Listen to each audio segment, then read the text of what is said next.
Good morning. Sorry for the delay. I'll give it a few minutes to the Yeah. So I think there. So my name is Steve Brock. I'm Vice President of Development, State Associated Deputy. I really appreciate everyone being here. So I'm going to try to go through Shannon's normal Brevard prosperity initiative. So bear with me. Appreciate you guys being here. We're live. But, yes, we are live. Yeah. So the mission statement. It's the new one, correct? Yeah. All right, so I gotta read it. So the Brevard Prosperity Initiative, BPI, unites businesses, nonprofits, community members through collaboration, united action. We enhance and amplify community efforts to positively impact the root causes of poverty. Which is the key word there. Collaboration and root causes of poverty.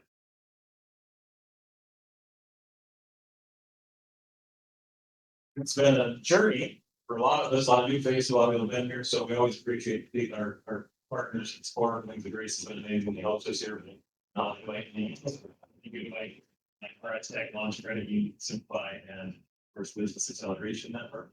We have done this without Nancy and Paul Chamber, so I thanks for that. So celebrating our growth. So we got through an interesting year. We started doing individual sessions like this. And then was that this week? It was this week. It's been a long week.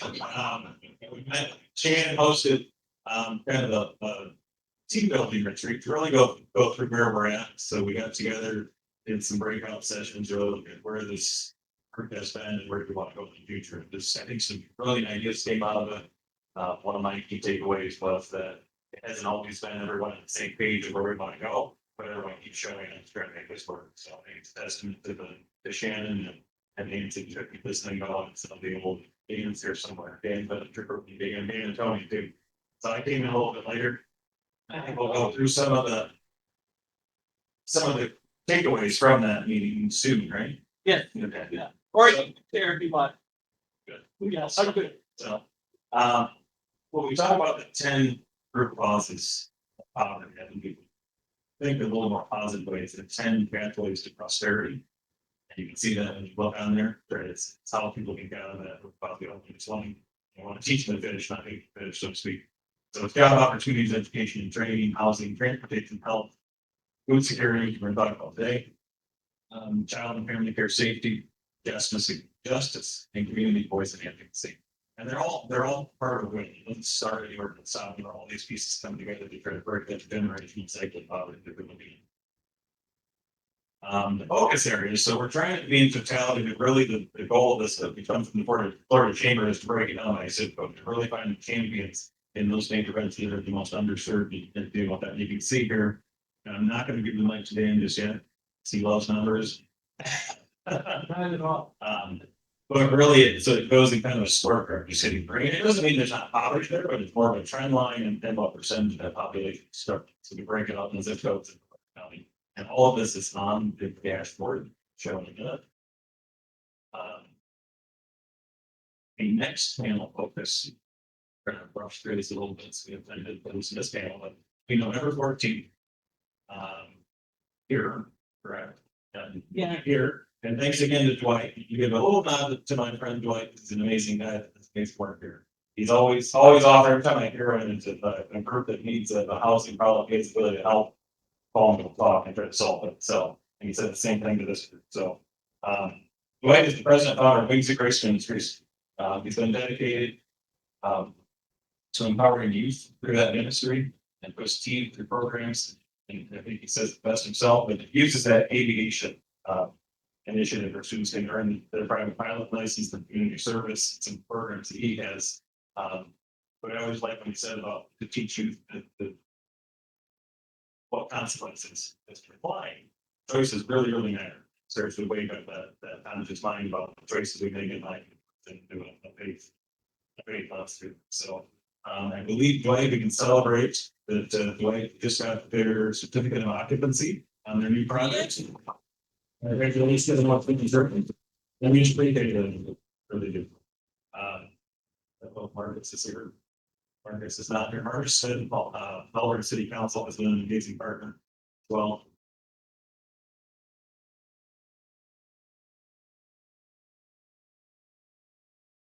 Oh, and the next panel, sorry, I was like, that's not what we're talking about today. Well, the Early Learning Coalition, Larry Miller, Pine Public Academy, Becky, Children's Movement of Florida, and also Smart Babies. Elaine Little, who's one of the original partners in this, the panel host for that time. So they can do is when we measure those metrics, whether it's some of the crime statistics that are all in their perspective, the kids, poverty, it's that third grade being especially it's important notes and the rest of very, very important cause. Our prosperity initiative to the people that like me that are to sign up or are new to here can be found in the hallway chamber of commerce. And look throughout the chamber, it's under the government legislative affairs tab below you find the metrics on the website here. It's in the bottom, and metrics look like this. Not instantly updated, but it's kind of a snapshot look at how we're doing in these different topics. Dan will point out that sometimes they can be misleading, and maybe like Brevard County, where we have substantial population growth. For the percentage of like surrounding with the number of children in poverty exceeds. So if you're a numbers person, you can find this on the website. You work all day in. Spend 3 hours with you. Go through the numbers. To join the Prosperity Initiative, we have an app called Heartbeat. So you can register. Get the Heartbeat app. It's a collective group of everyone's been part of this. Pick your what category you fall in, which should attend a class and important to you. Go through that and headshot photo, the logo. This is all the person we want to meet that. Who you are a little bit. And really is where we're going to celebrate these wins and that people in the organization serving in the community, both needs and celebrate things and be part of that. And so virtual conversation. It's the Maximizing Impact series. Next one will be Tuesday, October 28th. Find that link on the chamber website and in the Heartbeat. And then when you're in the Heartbeat, it's pretty cool. I've kind of myself on that. It's not on the camera. I'm going to go and know about Heartbeat. Anything that they do here, it just magically shows up. So it's a fantastic thing just for this group. Today, I'm going to quit talking because no one came here to listen to me. Food security, expanding access to healthy, safe, sustainable foods, contributions, collaborations, and community innovation. So it's an amazing partners today. Shannon Process is going to be our host. This is very special to her part. She reminds us of that when we meet. She's going to be the panel moderator. Shannon is a award-winning author, business growth strategist, founder of Business Acceleration Network, and often referred to as the queen of collaboration and the go-to guide for visionaries seeking to build community, create raving fans, and grow ever-evolving teams. That she does. She's have volunteers. This is all volunteers. Just have us cats on the same page, trying to herd us together for what this initiative is all about. We not be her so we appreciate what she's done. She brings decades of cross-sector experience in gate prior work with Export Compliance Training Institute and Symbiotic Network. Florida Office of Financial Regulation, Advanced Collaboration, Community Solutions. She spoke at the United Nations, where she shared insights on how partnerships between business, government, nonprofits can drive sustainable development and economic opportunity at a global scale. Shannon is a trusted leader, movement builder, and a true force of good in Brevard and beyond. And she's known, and she has her own story as to why she's passionate about the topic today. So we welcome Shannon Wilson. Victor. My goodness, and you made it through the rain. Thank you so much for being here. And yes, this is a topic that's near and dear to my heart.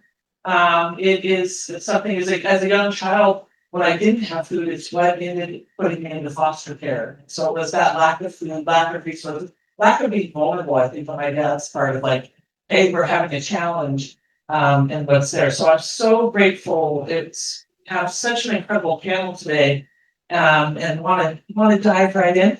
I just wanted to highlight some of the indicators. So one of the cool things about the resources at the Greater Palm Bay Chamber website is that we mentioned the 10 root causes, but it dives down deeper into like 52 different sectors for each root cause. So these are stats that are coming from the Florida Chamber when they aggregate some of that information. We know that you guys have boots on the ground, so you may have some different stats that you're seeing. We just wanted to highlight that. So before we get started, I have a quick video that I wanted to play for our first. Oh, actually, I wanted to talk to you about real quick part of what. First off, thank you, Nancy, for letting us do this. I'm so grateful. Is if I could ask for a dream or a wish, is that you be inspired by where you can contribute your time, talents, and treasures. That as you're looking around hearing the panel, meeting other nonprofits, that you as a business owner, as an individual, where can you give? That's what's so powerful. You get to meet some of these individuals and dive deeper to learn more about what they're doing and some of the ways that we can support them. And how many of you have a business here or business owners? Okay, so we have a few here. So there's a thing called cause marketing. And I always, I want to inspire businesses to really look at where are you already giving, and we're being humble and not sharing, which is great. But a lot of times when people are buying or making decisions, they love to know that you're giving back, right? Have you guys heard of Tom's Shoes? Where you buy a pair of shoes, they give a pair of shoes away. So be thinking about, especially if you have a business, like where are you giving, and is that something that you're able to share and contribute? So I'm really excited to get to know each of you a little bit deeper today, and again, we're looking at where can we get our time, talents, and treasures, and we'll hear a little bit more from them. So here is our first video. Imagine having to decide which students in your school get to go home with a meal for the weekend. Unfortunately for me, I have to make those decisions every week. I can tell you a story from my own experience with a child that was being checked out early on Friday. And he knew that he was not going to get his meal if he left a little earlier. And he was devastated. And he was in the hallway, saw me and told me crying. You don't understand, if I go home now and I don't get my food, I'm not going to have food this weekend. That's the impact that this program has on children. The Children's Hunger Project provides weekend food packages to elementary school age children who are at risk of weekend hunger, the innocent ones caught up in tough situations. All of our food is packed and delivered by our volunteers to the schools. Once the food package is dropped off at the school, it is up to the teachers and administrators to determine which child is most in need and will receive the package. On Friday, before the children leave school to go home for the weekend, our food package is placed in their backpack so they have nutrition to get them through the weekend and then come back to school on Monday ready to learn. Brevard community is a great place to live. A lot of families are prospering, but not all of our families are prospering. This year, actually, we had an increase in the number of students who qualify for free and reduced lunch. It's actually over 60% of our families. And so that's kind of a staggering statistic when you think that more than half of our kids are kind of in a food dependent situation for us. Students who eat breakfast in the morning perform 17.5% better on standardized assessments and tests. If you're hungry, then you can't really concentrate on anything else. We take it for granted, that we're going to be able to have food whenever we want it and that kind of thing. And not all of our kids and all of our families have that food security. If we can provide the food that they need, teachers are going to say, okay, this is a kid I know that needs that service. This is a kid I know that needs that help. I'm going to make sure they get it. So a lot of our families depend on us for that basic nutrition need. We can't provide that over the weekend, so the Children's Hunger Project fills in that gap. It costs $190 to feed a child for the entire school year. That breaks down to just $16 a month for a recurring donation. Please help us get closer to our goal of eliminating childhood hunger in Brevard County. We see a hungry kid, we buy food, we feed the kid.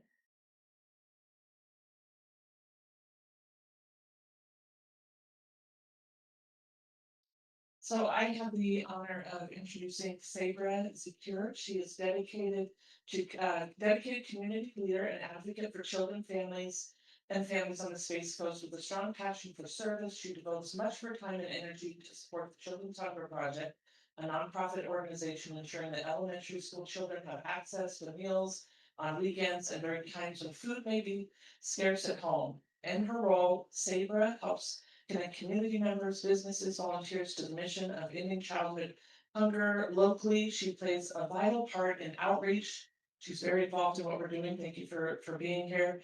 Relationship building and organizing support for programs that provide thousands of weekend meal packages to students each year. Her efforts not only raise awareness, but also inspire others to take action, reinforcing the belief that no child should ever have to worry about their next meal. Beyond her professional commitments, Saber is known for her heart for service, leadership, and local initiatives, and her ability to bring people together for a greater cause. She continues to be a voice for our children who often go unheard, working tirelessly to ensure every child has the nourishment they need to learn, grow, and thrive. Can we give her a round of applause? And if you want to share for a few moments, anything else, you've got just a little bit of a spotlight. The video did most of it. Oh, you want to say, go ahead. Well, good morning. My name is Sabra Zeker, and I am the Community Outreach and Volunteer Coordinator at the Children's Hunger Project. I absolutely love my role. This is my first time in a nonprofit job, and I just took off. Most of my background is corporate healthcare and hospitality. I took everything from those roles and brought it into what I'm doing now. So, being in the community and spreading the mission and vision for the Children's Hunger Project has been near and dear to my heart. When I was 8 years old, my family divorced, or my parents divorced, excuse me. So with that in my life, there was food insecurity. And we went from having, everything that we needed to struggling. So in my role now in, with my own family, and we are so blessed. I want to give everything that I can to be able to provide to the community that I serve. And whatever that is, whether it's going out to spread the mission and vision, I'm here for it. And knowing that all of the support that we have from, our community leaders and also our volunteers and all of the donations, whether it's food or monetary, we know that it's going back into the community. And we try every day to make sure that we are getting to the end of eradicating childhood hunger. So thank you for having me on today's panel. Awesome. Thank you. Thank you. Right, I might help with this other night, maybe. Okay, we have one more video. This is what's so powerful about video. It's like you really get to see into what they're doing. Thank you so much for providing these. The Sharing Center's mission is to provide emergency assistance and guidance to those in our community who struggle with life's most basic needs. I often describe that as the food on your table, the shirt on your back, and the roof over your head. That's what we help people either obtain or sustain each and every day. We serve 36,000 meals a year through our community kitchen program. The need is growing, and so we continue to see new people. Over 200 people a month sometimes that come to us that've never been to the Sharing Center or needed a benefit or a service. We're here for our community, feeding those who are hungry, keeping those clothes, providing the shower and need, and also just keeping a roof over their head when they're struggling financially. Volunteers are the backbone of what we do here. They are so important to our ability to deliver our mission. We average over 100 volunteers a year that come in and out, plus special groups that come in and do special projects. Without our volunteers, we would struggle to meet the need. We are really important to the community. I can't imagine a Brevard County without the Sharing Center. You can make an impact, donate, volunteer, advocate, or shop. We have 2 thrift stores, one in Cocoa and one in Maryland. Thank you to those who have supported us in the past. We encourage you to join us and to align yourself with our mission to help us meet the need of those who are struggling with basic needs. So we're going to welcome David Brubaker. Okay, perfect. President and CEO of the Sharing Center of Central Brevard. David has served the Sharing Center since 2003 and stepped into the role of CEO in 2014, where he continues to lead with compassion, efficiency, and deep commitment to meeting the needs of Brevard's most vulnerable residents. A U.S. Air Force veteran, thank you so much for serving David returned to Florida after serving at Hahn Air Base in Germany. He went on to build both his education and career in business and community service. He's also a proud graduate of Lee Brevard Class 2012, and Lee Brevard graduates.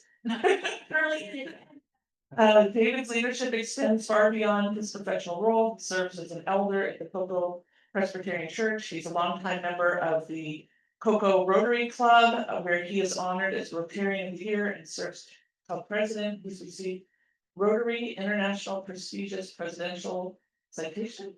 David is known for his quiet leadership, deep community commitment, and unwavering heart for service. He truly exemplifies servant leader, and Brevard is better because of it. Let's give him a warm round of applause. The mix working. Okay, there we go. Well, thank you all so much. Ooh, wasn't Nathan. It's always very humbling when you hear about yourself. So, and I often tell people that when I originally got into this, I was not a nonprofit person, nor did I experience anything with a nonprofit in my life. I was a marketing representative. But I had some tragedy in my life through the death of my parent, and I wanted to refocus myself in centered with God.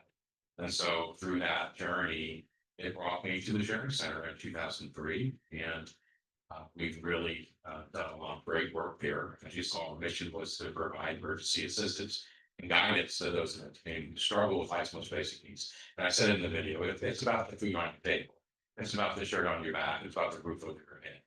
It's that basic need that we all need each and every day. And so I am driven, even 22 years later from when I first started knowing nothing. It's kind of like, I wish I didn't know then what I know now kind of thing. Because places like the Sharing Center make a big difference in the lives of those who struggle. And we have a huge amount of people within our community that are struggling with just those basic needs. And I will tell you that our number one ask is, can you help me put food on my table?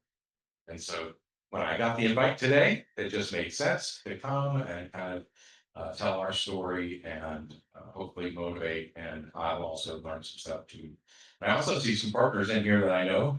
And so I'm so humbled again to sit next to them and on this panel today. And I'm hoping we do some great things today. So thanks. Thank you, David.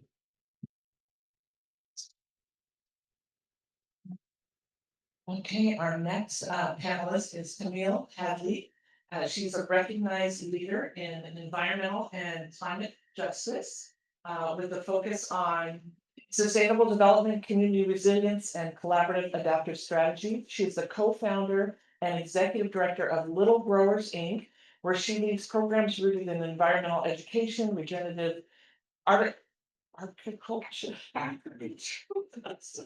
All this reading, I'd rather speak from my heart. I got to see her at the city council meeting and to see her presentation. I was so inspired by what you're doing in the schools and getting fingers in the dirt and all the important things around food when we keep reading.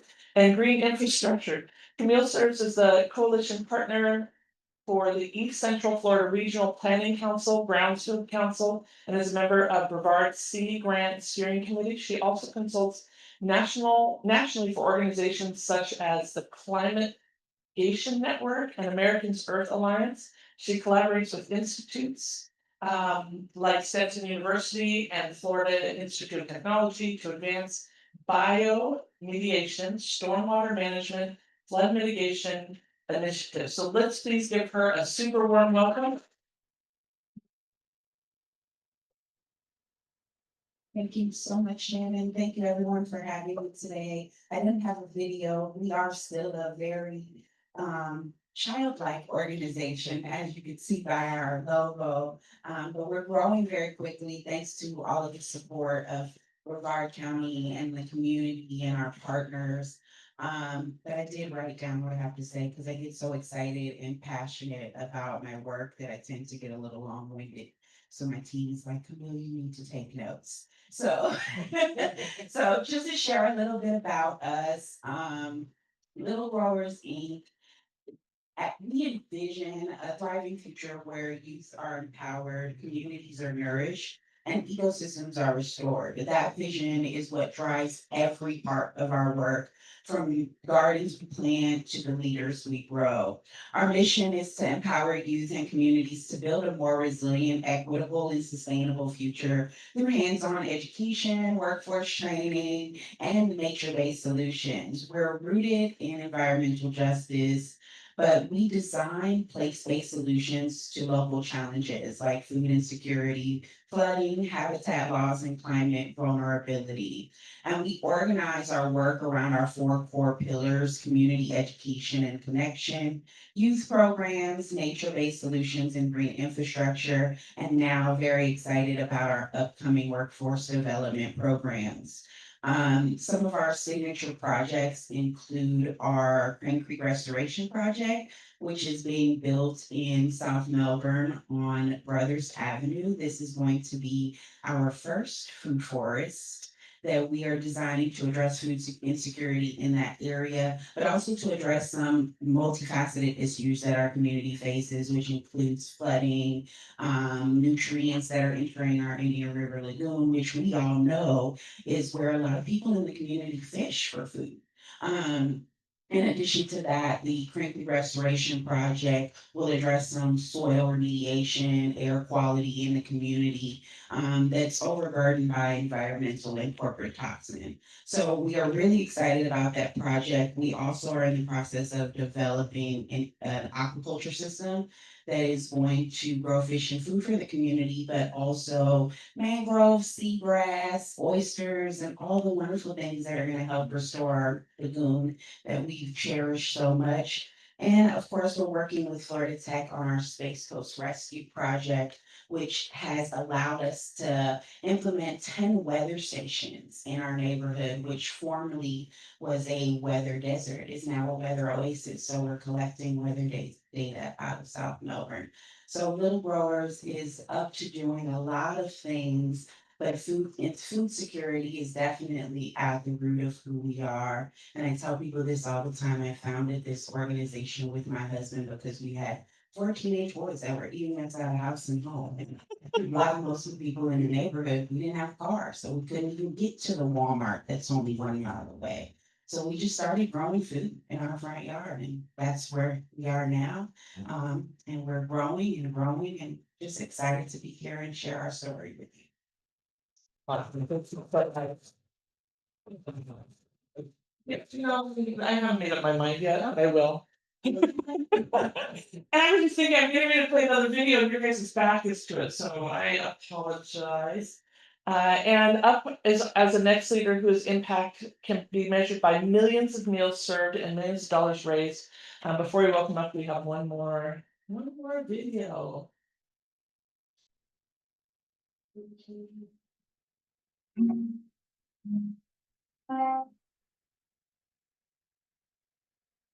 Did you ever have air pudding? That's when you put your hand up here and this is your spoon. Or you got belly button, you have air pudding tonight. It's a way of saying, no, thank you, I don't want it. They would say, are you gonna eat? Well, I had air pudding. I'm not gonna tell them anything else. I know there's a lot of food banks and things like that. I can't get there. I have trouble getting on and off the bus. I don't have transportation. Without this, I wouldn't be surviving, and I've been homeless before. So I don't care what I have to pay to live here. I'll starve first. So you guys are making sure that I don't. You're saving me from being on the streets. I appreciate that. The situation está very, very hard. And somebody told me about the Pastor Fonseca, he giving food, and we go there. We go at 2 o'clock, 3 o'clock in the morning to main line to get food. And like that we have something to eat. Every time I need food, he said, come to the center and give me the food. And I'm very blessed. Very blessed.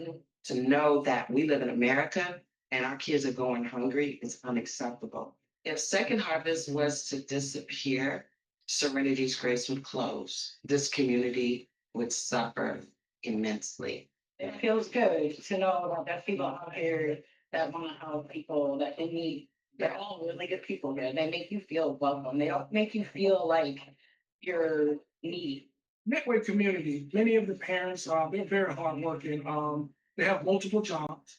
Our outlet, the Midway Safe Harbor, provides a place for the parents to bring their children so that they can go and work and be able to afford a decent living so that they can provide shelter and they can provide food. But sometimes they come up short. So the Midway Safe Harbor, with the assistance of Second Harvest, we're able to feed those students. At the end of the day, if you're not eating, you're not learning. If you're not eating, you're not working. If you're not eating, you're not moving.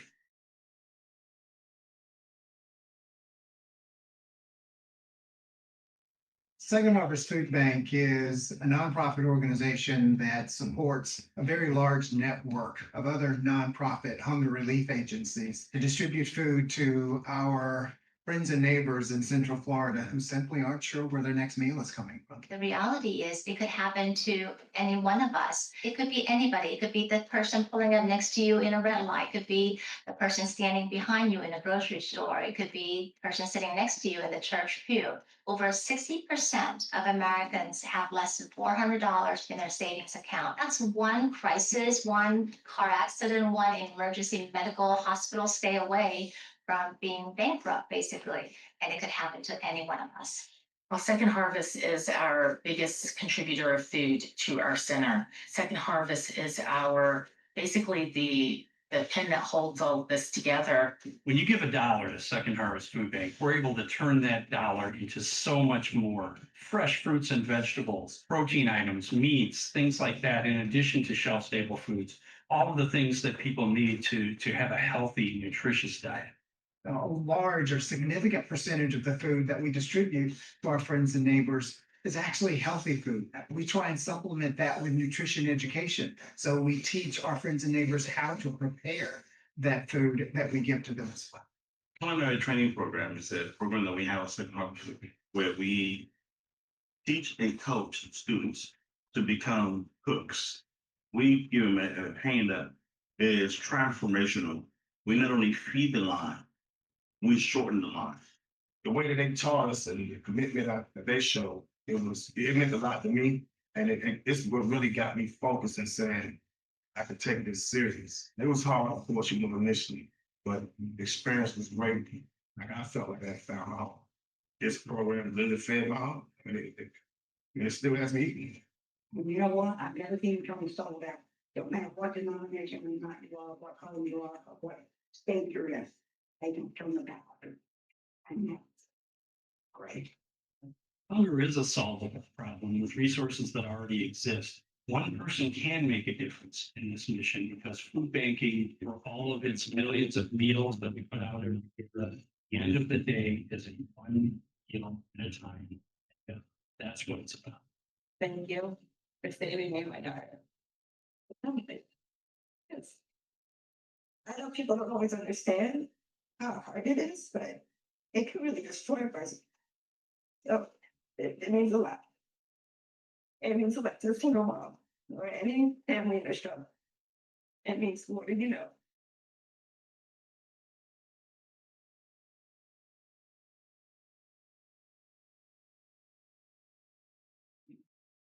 So Greg Peterson is the Chief Development Officer at Second Harvest Food Bank of Central Florida.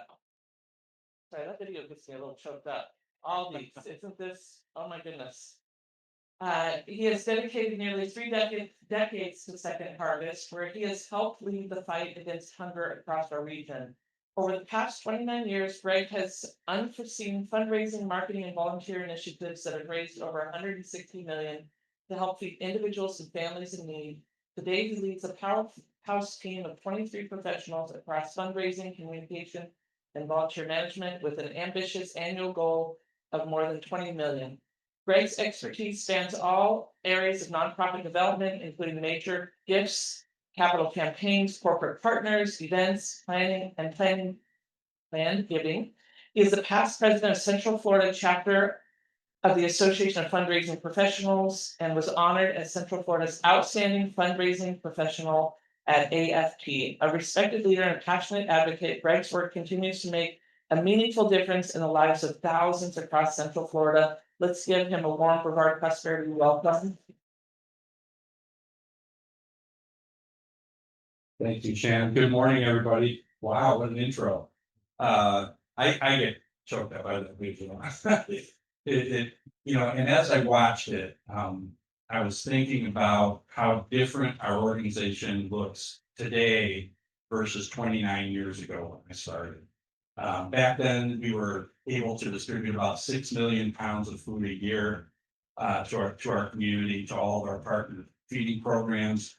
This past year, it was closer to 100 million pounds. That's how much growth we've experienced during that period of time. And I don't say that to brag as much as to illustrate the fact that two things have happened. The need has grown and continues to grow. And the second thing is that more and more people in the community have learned about this issue, have taken it into their hearts, and are getting involved in a way that allows our organizations to grow and hopefully at some level begin to keep pace with that growth that we're seeing. Every now and then something will happen, we feel a little bit knocked back in the saddle, and we're in the middle of a government shutdown right now, for example, but these are things that happen that we're trying to get through. But really appreciate being with you this morning and look forward to our discussion. Okay, you can go ahead and hold the mic. Do you mind popping down there so I can grab this? Okay. Oh my goodness. All right, so we'll do popcorn style. Please just I'll have this up on the slide. There we go. See your muscle panel. So what are the greatest challenges you see families facing when it comes to food security in Brevard? I'm gonna let David start. You are, okay, good. So a lot of people are driven to us just due to this year's financial situation they're dealing within their households, especially over the last 5 years. The number of people who come to us have literally almost doubled in regards to our food pantry program. And so the indicator to me was that's when the economies, obviously COVID was something, right? Dealt with COVID, kind of past that, kind of accepting what we do here. But it really did turn a lot of people to us. And I'm proud to say we never closed our pantry or our kitchen during COVID. We stayed open. I had to pivot some people, make it work, but we never closed that down. And if someone came to us and requested food, we gave them food. But the economy is what I feel provides most people to us. The average earning wage and the cost of living is just outrageous in regards to the percentage of their income that has to pay for their rent and their electric, water, whatever other basic things that we all need. And I feel that it's really driven a lot of people to us. And I would tell you, poverty does not discriminate. We just be amazed on the faces that we see. And most of the folks that come to us, about 85%, we service over 1,000, sometimes as much as 1,500 households a month through our pantry program. And so they look just like you and me. They're all ages, they're all ethnicities, they're all, just like you know. So a lot of people think that we exist for the folks that are dealing with homelessness, and we do support them. But I feel the economics of the last 5 years has really driven a number of people to our door. And even with the increased wages that we have, so the $15 an hour mandate is going to be in full force next September. And it kind of freaked me out when I told that we were going to be raising our payroll over the next 6 years by 23% or whatever it was. Sustain that, even as an organization. But you notice one thing that happened when we started paying everybody the higher wages, how much the costs increase. Even a simple, I'm sorry, My comfort food is junk food. I'm the first to say it, not healthy. But a Big Mac warms my heart every once in a while. And you're just paying a lot of money for that. It came to the point where drive-through is just not affordable. And a lot of people are just struggling. Yeah, if you're paying, you're paying $4 for a pound of hamburger. 4 or 5 years ago, you're paying $7, $8 easy nickel. And so that is just an indicator of what's kind of crazy upside down about people who struggle financially. And that's why that's the number one reason that drives people to us.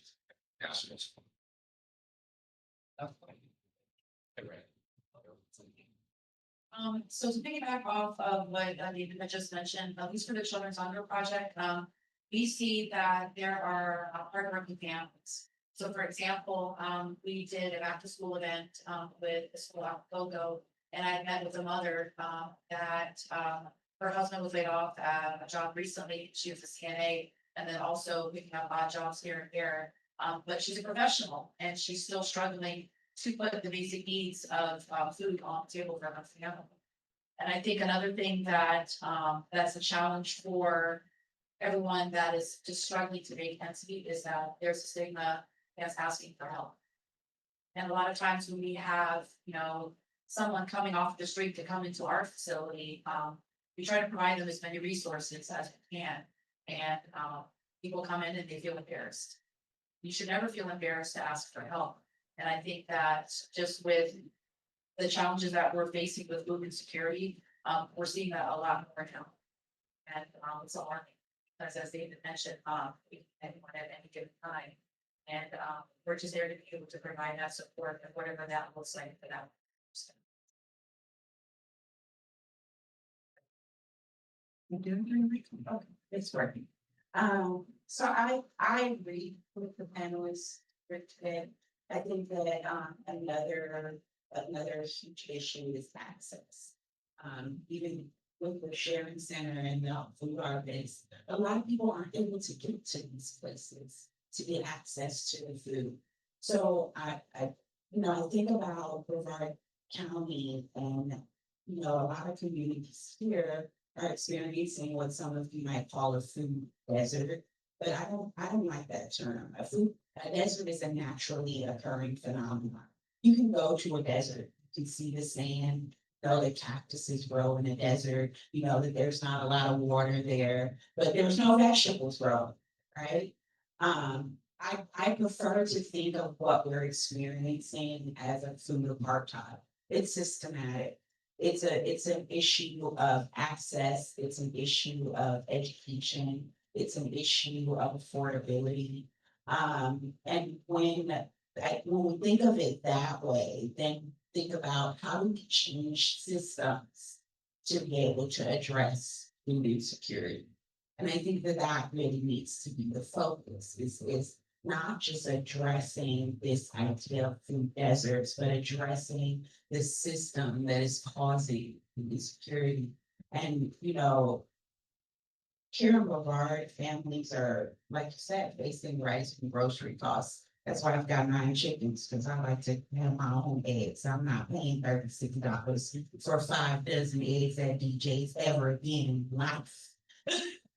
So, I think about, these gaps in education as well. Like, people want to eat healthier. They want to have access to healthy foods. And everybody don't want to go to McDonald's. I like a Big Mac and a Coke myself. Right? Every once in a while, maybe moderation.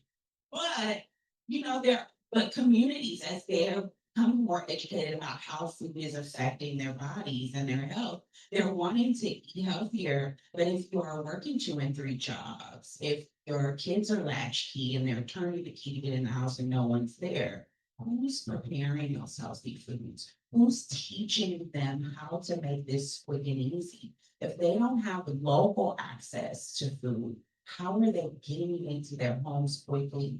How are they accessing it when they don't have transportation? So those are some of the things that I think are major challenges when we're talking about food insecurity. And I've been blessed to benefit from all of these programs, all of the hunger projects. I've sat in the line for hours waiting to get boxes of food because, as I mentioned, I have 4 boys that eat a lot of food. But I've learned now in doing this work that it's not just about being able to get to the food pantry, but it's about having control over that access to your food too, which is why we wanted to create local food systems in our community as well. If I could just add to that, I think one of the biggest challenges, and you use the word systemic. That is really what's at work here, that's causing so much of these underlying causes in play. You know, there has to be a way to make this a public-private partnership, or it just can't be solved, when we talk about public policy that affects hunger, that really drives everything.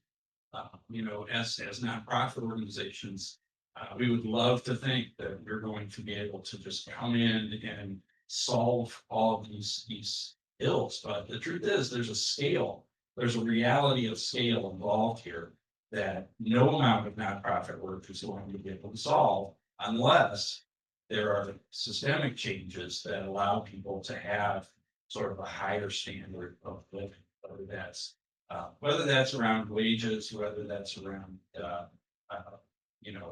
other benefits, SNAP benefits, things like that. Those are things that I think as people in society are more secure, they lose the sense of how important those basic things are to so many people, to millions of people in America.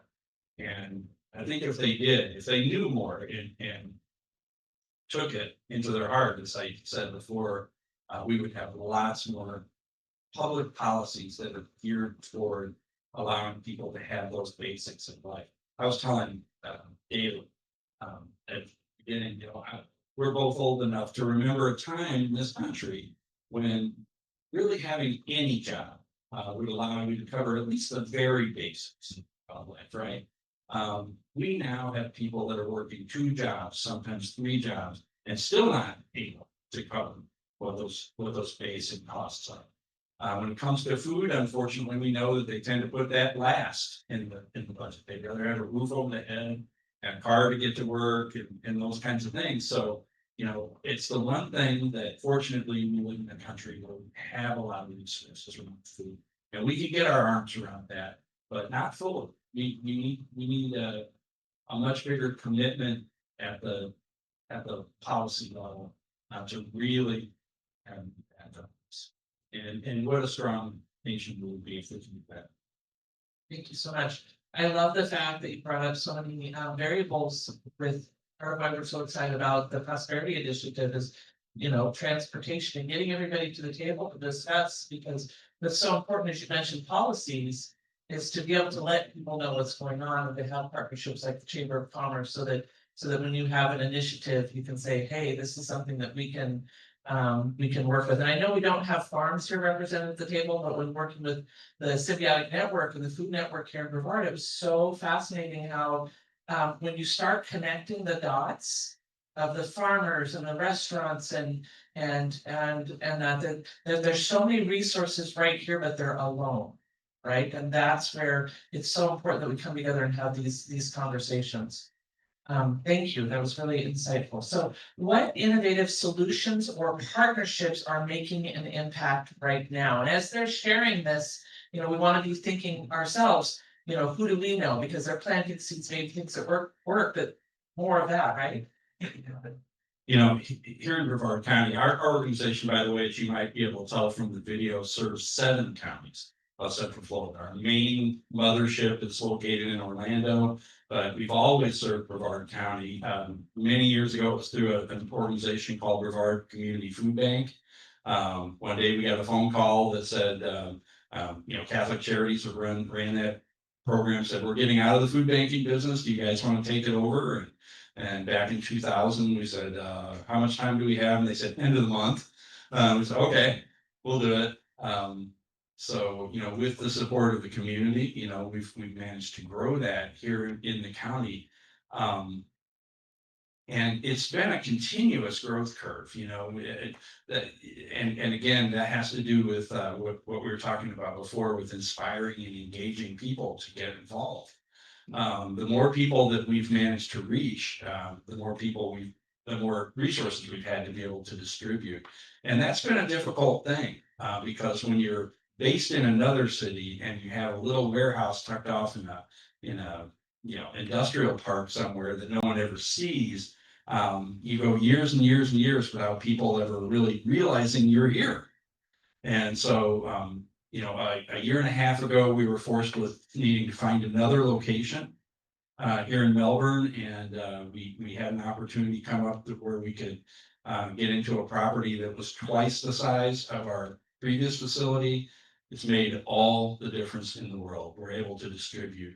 Now we're up about 30% more food traveling through that warehouse. We've got the ability for the first time to have groups of volunteers come in and help us get the work done, which is just amazing. It's fantastic. It's allowing us to connect with people here in the local community that we've not ever been able to get involved. So, it's an incremental type growth, but sometimes you have to take a big step forward in order to have the capacity to do that. And this community has allowed us to do that and continues to do. I remember when I went into your old facility, it was shared with me that one of the biggest challenges you guys had was refrigeration. And that continues to be throughout the whole county, refrigeration. And I was like, oh my gosh, just to be able to know how many restaurants have closed down in the last 6 months, right? That just this awareness of what are their needs. And it's not only their needs because they serve all the banks throughout Brevard, throughout Brevard, they need refrigeration also. So anything you want to say?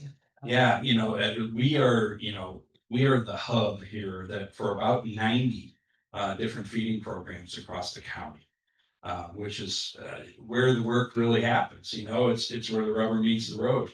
And so we are always, looking for ways to help in addition to food. What are some of the ways that we can help them? And in some of our partners, we have managed to help them get refrigeration and other things, because it doesn't do any good for us to get more food if they can't handle it. They are that last mile, so to speak. So we're always looking for ways to support the agencies beyond just food out the door.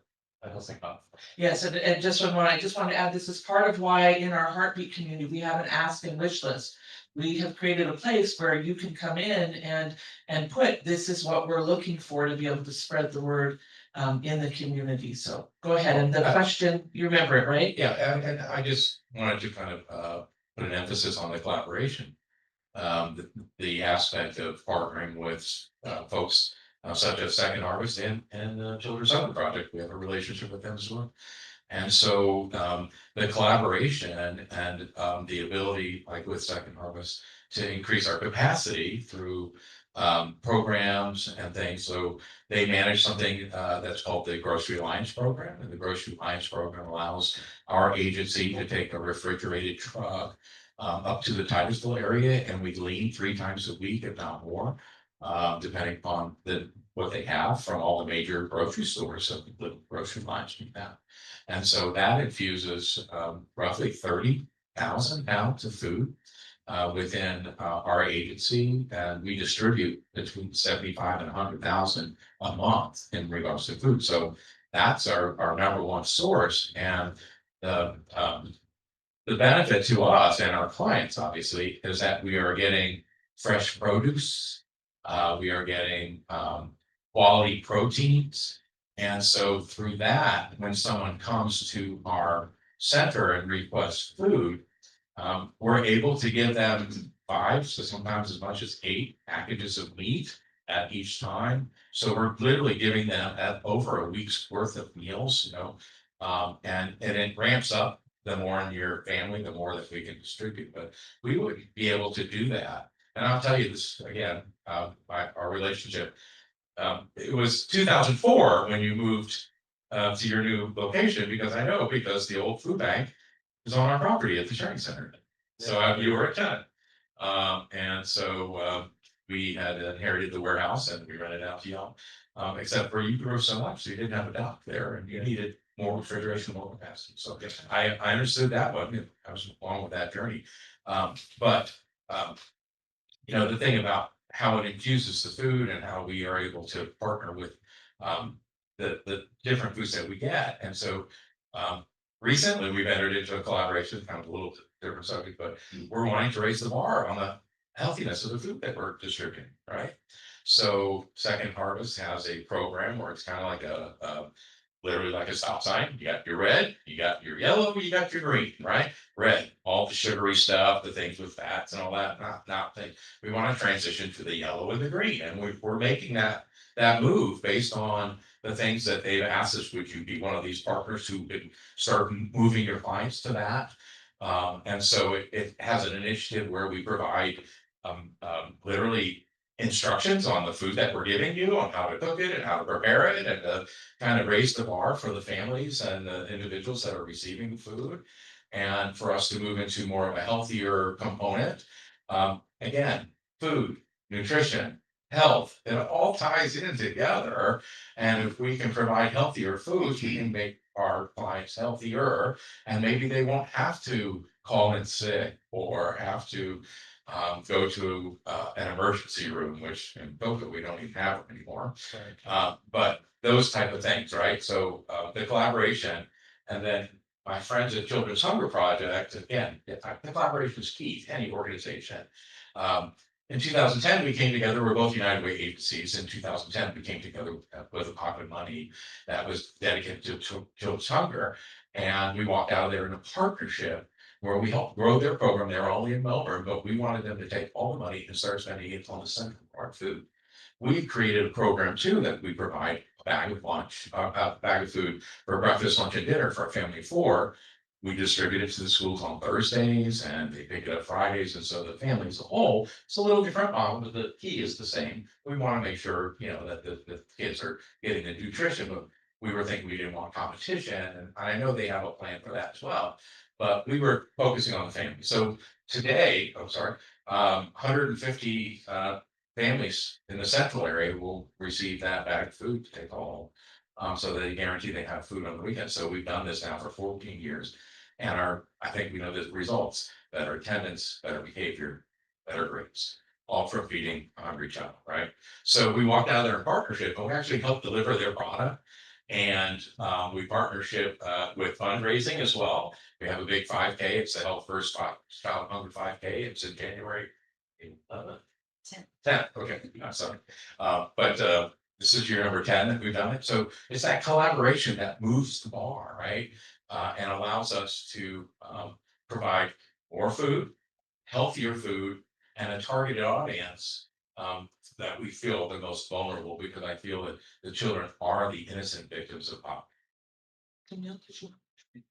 Yeah, I'm thinking about something that Saber said earlier, which is this idea that community members, they often are scared to ask for help as well. So one of the innovative solutions that we're creating at Little Growers, and I think what you both said is correct. Collaboration is so important, and we do really well with collaboration in our community. We work with churches, we work with other nonprofits in the area, we work with universities, and the Central Florida Regional Planning Council. But one of the solutions that we're designing is this idea of kind of giving a hand up, and not just that hand out, by not just growing food, but actually teaching community how to grow the food. So this aquaculture system that we're about to build in partnership with Florida Tech through a grant that we received from the National Estuaries Program, we're actually building that at a local church. And the church is going to be the one that is leading the distribution of that food and the growing, and the food program will also include an education and workforce training that's going to be certified by Florida Institute of Technology. So all the participants who go through that aquaculture system training will be paid during the training. They'll be able to take food home from the system, and they're going to be certified to work on that system as we begin to grow more and more opportunities for that system to grow.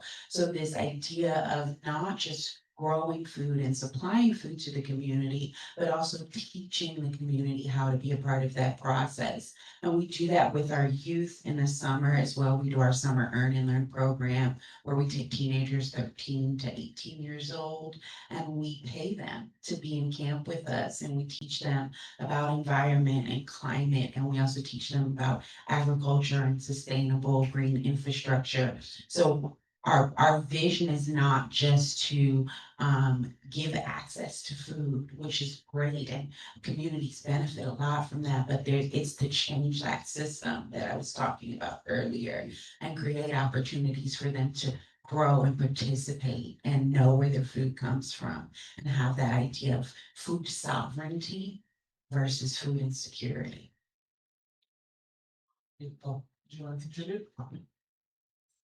You. So collaboration is truly the heart of what we do. We do collaborate with local partnerships with Brevard Public School, which is amazing. We also partner with local businesses, civic groups, and faith-based organizations to be able to assist us in delivering those food packages over the weekend. What I found interesting in my role now is that we are collaborating with local businesses that is pushing our mission and vision to parts of the community that are not suffering from food insecurity. And they're finding ways to be able to give back to our organization and other local nonprofits. Some of those include the Battle Bros, which we are a key beneficiary for their event. So we just wrapped up the Wing Battle, which all the proceeds from that came back to us. And it all put our mission and vision in front of the community, like I mentioned, that didn't know that this was an issue in their own community. So that's a great way for us to be able to kind of let others know, like, this is a problem and we truly need your help. We also are a part of the 922 crew, North County Councils for Nonprofits. And we are working through new community collaborations focused on mobile food pantries, student leadership initiatives through the Children's Hunger Project, high school clubs, which we just started again with the new school year. So reaching out to the high school students to also say, hey, there are students in your community that are struggling. So students helping students. And it is amazing to see all of the students that are stepping up to be like, you know what, I'm doing great in my life. I want to find out how I can help another student in our community, which is fantastic. We're also providing nutritional education and just help us to help children. And what I found interesting with some of the data that I had received, just with the Children's Hunger Project, last year we completed 60 events, which, mind you, not all of these events that were hosted by us, it was community leaders reaching out to us and saying, hey, we love your mission. We want to be able to support you. So I feel like every single week we have an event and we can't attend everything, but when we do, most of the time our volunteers will go out if we're not able to attend it, but we're known, and it just blows my mind. It's just all of the things that we have going on and people are stepping up to help us. And then last year, we completed 112 food drives. So, and then that number continues to rise and people are wanting to help. And I think that's just a continuing collaborative effort that we're seeing in this community. Beautiful. Okay, this is a really important one, just for everybody here. How can businesses, nonprofits, and community members best support your efforts? So as always, it does take a village. Businesses can make a huge impact by sponsoring food packaging or food donation drives. And with us, we have beautiful flyers that we hand out to anyone who is interested and give them instructions on what that looks like, the time frame, and we'll even come pick up the food. So giving them the opportunity to do that is amazing. Businesses can, or individuals can become monthly donors or hosting workplace fundraisers. And then nonprofits can also collaborate to share resources and then identify families that are struggling as well. I think again, that cost of food, I mentioned we glean, but we also purchase. We also fill the gaps. We look for grant rights. We look for fundraising. We look at how we're going to afford that. So I mentioned the 150 families that were participating each week through our our pantry, our children's weekend feeding program. The average cost on one bag to feed that family of 4 is $11. And so we're doing 150, so you can do the math. Way over $1,000, right? Easy. And so you do that 38 weeks straight, and we buy the food because we want consistency in what we're providing to them. I think if you talk to the Children's Hunger Project too, they buy the food. The number one expense is not their payroll, it's the purchase of the food, right? And so we continue to look at ways that we can fundraise so that we can continue to meet the needs. So with businesses supporting like our 5K or coming in and taking a tour and making a donation to our cause. But really, at the end of the day, whether you're a business or you're just a concerned resident, it's all about relationships.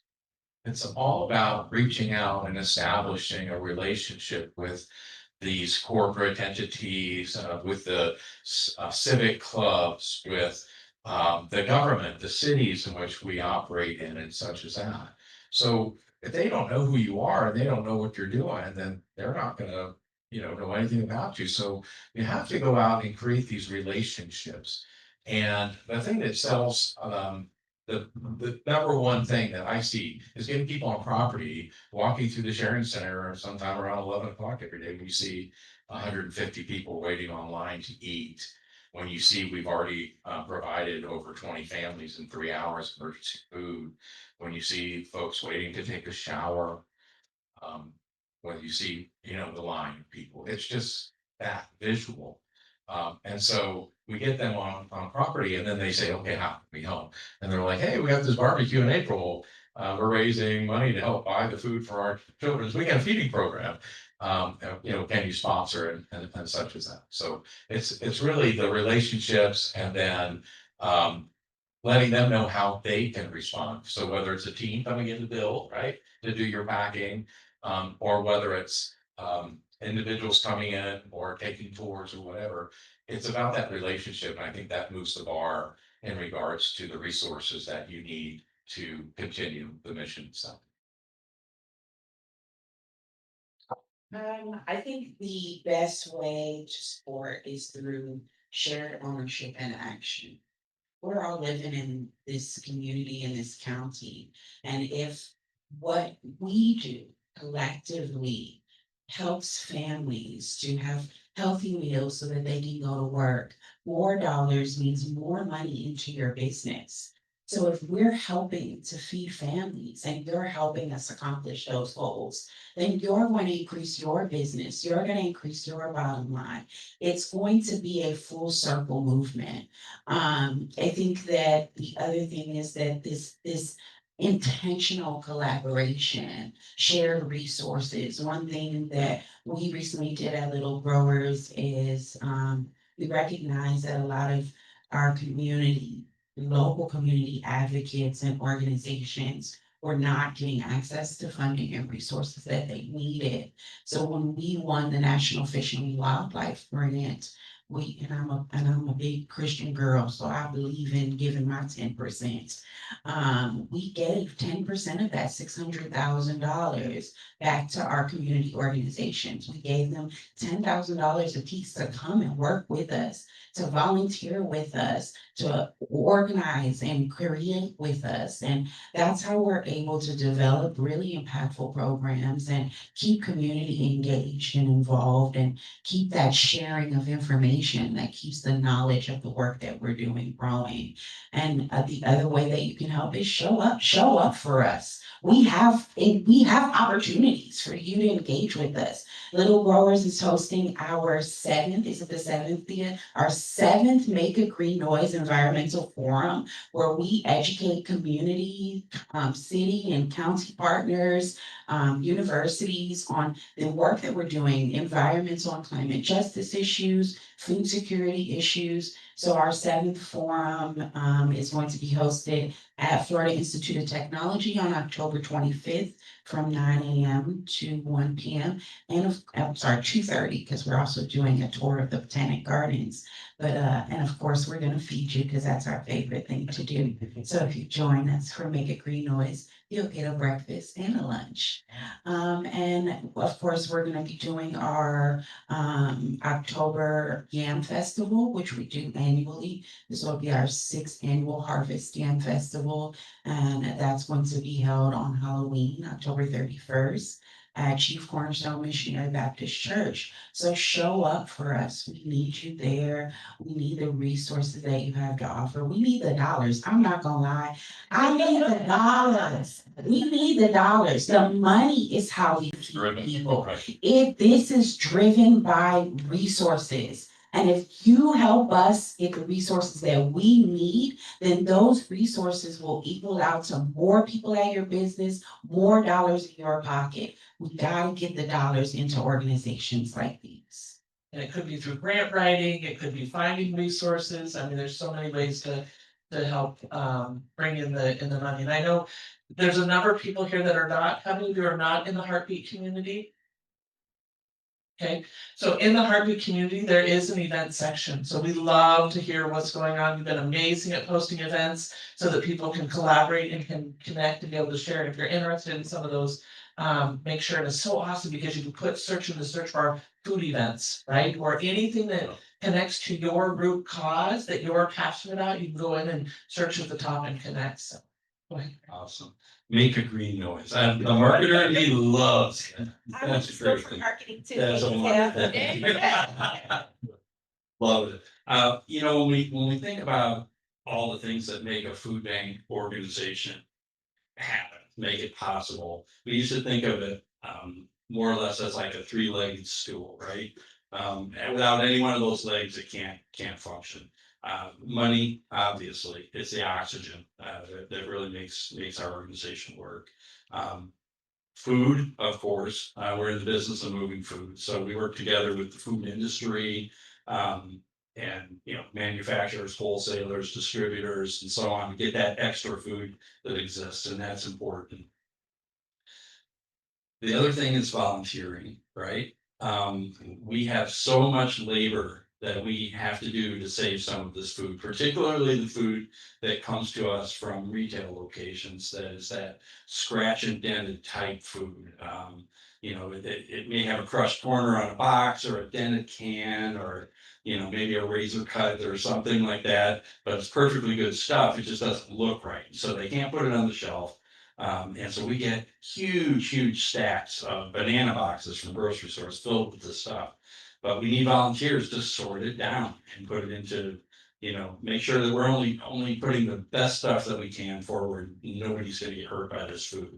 The other thing is that we get these huge totes of fresh fruits and vegetables, 1,000 pounds of onions or cantaloupes or whatever. And our partners don't need it that way. They don't need it in 1,000-pound bins. They need somebody to come in and put it into retail size packaging so that they can get it out to their folks that way. So those are the main 3 ways that we need help here in Brevard County. We need food, we need funds, we need volunteers. But more recently, in recent years, I have come to understand that there's a 4th way.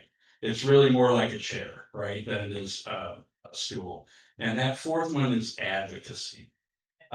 There is such value to learning about this issue, learning what it takes to get people involved, and then sharing it with people that you know.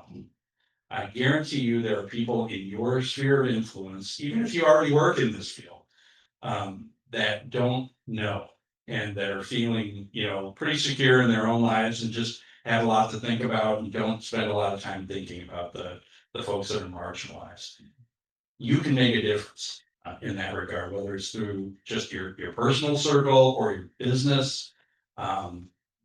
So much is to be gained in terms of the resources that we need. It all starts with awareness. It starts with compassion. And these are folks that will listen to you because it's you, because you all have great relationships out there in the community. We need that. We need people to be talking. about this issue and understanding that we can help. We can make a difference with it if we all are working together with it. Awesome, let's give them a round of applause.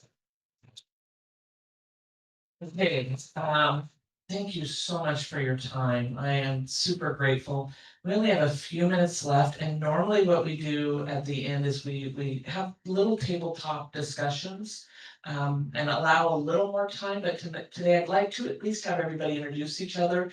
So if you guys don't mind just grabbing a seat, Greg, I might move you to where there's 5, to where we at least have maybe 5 at a table. We'll just spend 1 minute each, and they're gonna know who you are. But just kind of, if there's something that you're looking for, you know, I'm looking to help with this, or I'm looking to support with this, again, around the 10 root causes, right? Is it in that place? So if you guys don't mind, we'll give one more round of applause and just thank you guys so much. We do have a replay of this in the Heartbeat community, so if you do want to share any of this with somebody, that would be great.